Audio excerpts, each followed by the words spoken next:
நிக்க மாட்டேங்குது கையில. நமக்கு வந்து அது செட் ஆகாது.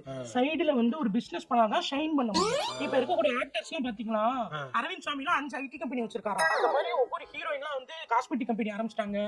இந்த மாதிரி நிறைய சைடு ஹோட்டல்லாம் வச்சிருக்காரு ஒரு ஆக்டர். அந்த மாதிரி நம்மளும் ஆரம்பிச்சிருங்க.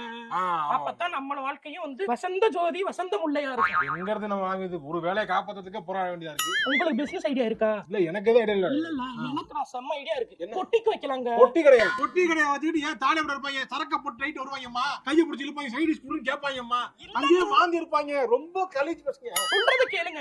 என்ன பொட்டி கடை இல்ல, பொட்டிக் மாரி படத்துல காஜல் அகர்வால் வச்சிருப்பாங்க பாத்திருக்கீங்களா? ஆமா. அந்த மாதிரி பொட்டிக் வச்சு அப்படியே டிஃபரெண்டா சேலிகளா வாங்கி விக்க போறேன். அப்புறம் வந்து சுடிதார், அப்புறம் அந்த மாதிரி ஐட்டம்ஸ் எல்லாம் விக்க போறேன். நீதான் ஏதோ நம்ம பொட்டிக்குள்ள வாங்கி விட்டு நல்லா நினைச்சு புலம்பிட்டு இருந்தா அப்ப நீ என்ன? அதனாலதான் நான் வச்சு நடத்த போறேன். நானே வாங்கி விக்கலாம்னு இருக்கேன். திருப்பூர்ல இருந்து டைரக்டா ஒரு லிங்க் பிடிச்சு அவங்க கிட்ட இருந்து வாங்கி கொடுக்கலாம்னு இருக்கேன். ரேட் ரொம்ப சீப்பா. அப்படியா? ஆமா.